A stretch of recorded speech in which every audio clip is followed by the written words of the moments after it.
के बाद शांति करने का कोई फ़ायदा नहीं होता है। जब इतना रक्त बह गया, जान मान धन संपत्ति सबकी हानि हुई, सब तरफ चीख और आंसू ही आंसू हैं, उसके बाद शांति करने का कोई फ़ायदा नहीं होता। शांति करना है तो पहले शांति करो। अब जब युद्ध कर ही दिया तो जो भी बचा खुचा है उसको भी युद्ध करके ख़त्म ही करो, ताकि पूर्ण रूप से नया सृजन हो सके। अब देखो, ये जो छोटी सी बात है हमें जीवन की बहुत बड़ी शिक्षा देती है, बहुत बड़ी शिक्षा देती है। क्या बताता है? रिश्ता में भी ना सही समय पे सुलह समझौता करो।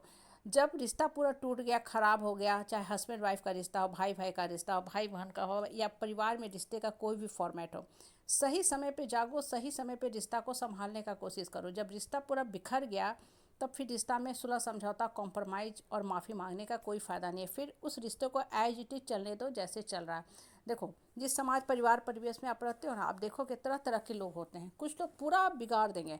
आप हर कोशिश किए रिश्ता को सही समय पे संभालने का, जोड़ने का, माफ़ी भी मांगते थे, लेकिन लोगों ने आपकी जो गुण थे, अच्छे संस्कार थे, उसको आपकी वीकनेस समझा, कमजोरी समझा, और क्या किया, बस आपके ऊपर हमेशा चढ़ के रहते थे, पागल करार करते थे, आपको पागल बनाने में रखे हुए थे। इनफैक्ट आपको पागल ही घोषित कर दिए थे, और आप एक तरफा सुलह सुलह सुलह करते जा रहे थे। तो सबसे पहले, इंसान रिश्ते के डोर से नहीं बंधा है। इंसान के अंदर एक फ्री फ्लोटिंग एनर्जी होती है, आत्मा होती है, और वो आत्मा जो होती है अपने जीने का हक मांगती है। इसलिए जब उसके साथ गलत किया जाता है, बदसलूकी किया जाता है, तो आत्मा छटपटाती है। इसलिए गीता में श्री कृष्ण ने क्या बोला? ना अन्याय करो, ना अन्याय सहो। क्योंकि आप अन्याय करते हो तो उस आत्मा के ऊपर करते हो, और जब अन्याय आप बर्दाश्त करते हो तो वहाँ पे भी आपकी आत्मा ही सफ़र करती है। मतलब हर हालत में नुकसान सिर्फ और सिर्फ आपका ही हो रहा है। इसलिए बोलते हैं ना कि कभी भी किसी का ना बुरा सोचो, ना बुरा करो, लेकिन अपना विकास जरूर करो। और अपना विकास तब होगा जब आपकी आत्मा सचेत रहेगी, सजग रहेगी, जागरूक रहेगी। आप रो के बिलख रहे हो, घड़ी घड़ी आपके मन में ये संशय, ये डर है कि लोग आएंगे फिर हमको तंग करेंगे, तब आप क्या जी रहे हो? आप तो बेसिकली घुट घुट के जी रहे हो। वैसे ही जैसे कोई इंसान नौकरी तो कर रहा है, जॉब तो कर रहा है, लेकिन उसके मन में हमेशा है कि मेरा जॉब चला जाएगा, जॉब चला जाएगा, घर का ईएमआई, हाँ, गाड़ी का लोन, हाँ, मोबाइल का खर्चा, ये सब कहाँ से आएगा? तो आप तो काम नहीं कर रहे हो, आप बस इस संशय में जी रहे हो कि मेरा नौकरी चला जाएगा, जॉब चला जाएगा। तो हमेशा नया जॉब सर्च करते हो, जॉब बदलने का काम करते हो, लिंक्डइन पे बहुत अच्छा लिक्रेटिव अपना प्रोफाइल बना के पोस्ट करते रहते हो। आप काम कुछ नहीं सीखते हो, और इन द मीन टाइम आपका नुकसान ही होते जाता है। तो रिश्ते में भी अगर आप इस संशय में जी रहे हो, डर में जी रहे हो कि लोग हमको तंग करेंगे, डराएंगे, धमकाएंगे, domestic violence, mental torture, physical abuse करेंगे, डोरी हरासमेंट करेंगे, तो आप कॉम्प्रोमाइज़ तो कर रहे हो लेकिन अंदर से घुट रहे हो, तो फिर उस रिश्ते का बोलो क्या फ़ायदा है? इसलिए बोलते हैं ना, सही समय पे जाग जाओ।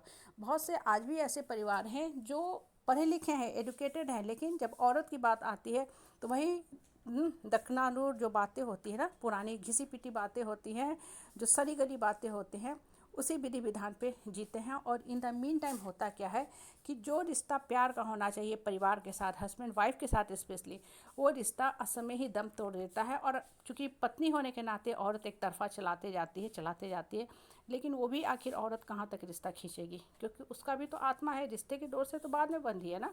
पहले तो हम सब एक आत्मा है, पहले भी थे, आज भी हैं, आगे भी चलते रहेंगे, लेकिन मान सम्मान के साथ चलेंगे ना।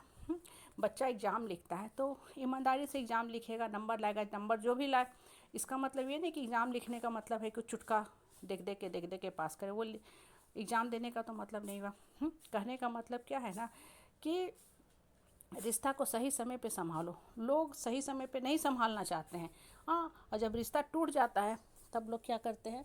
माफ़ी मांगने आते हैं कि अरे माफ़ कर दो, गलती हो गया था हमसे। भाई ठीक है, एज ए ह्यूमन बीइंग आपसे गलती हुआ था, लेकिन एक समय के बाद तो आपको जाग जाना चाहिए था ना। 10 साल, 15 साल, 20 साल आपकी शादी के हो गए, अभी तक आप वही काम अपनी पत्नी के साथ कर रहे हैं, परिवार वालों के साथ कर रहे हैं, माँ बाप के साथ कर रहे हैं, तो आप तो रिश्ता संभालने का कोशिश किए ही नहीं। अब तो रिश्ता पूरा आपका स्वाहा हो चुका, विध्वंस हो चुका, ब्लास्ट हो चुका है। हाँ, तब अब रिश्ता में कुछ बचा ही नहीं, उस रिश्ते को ख़त्म ही कर दो।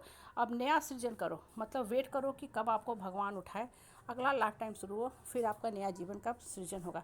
जैसे कहीं सुनामी आता है, भूकंप आता है, एरिया पूरा तबाह हो जाता है, वहाँ बचने की कोई गुंजाइश नहीं होती है, तो बुलडोजर से पूरा नीट और क्लीन करके फिर से एक नया साम्राज्य, राज्य की स्थापना की जाती है। हाँ, तो जीवन में भी यही लॉ काम करता है, हर चीज़ को सही समय पे संभालो। बच्चे भी सही समय पे जाग जाते हैं पढ़ने के प्रति ना, तो कुछ अच्छा कर बैठते हैं, लेकिन जब पढ़ाई का, नौकरी का उम्र निकल जाए तो उसके बाद बच्चा भी जाग के कुछ नहीं कर सकता है।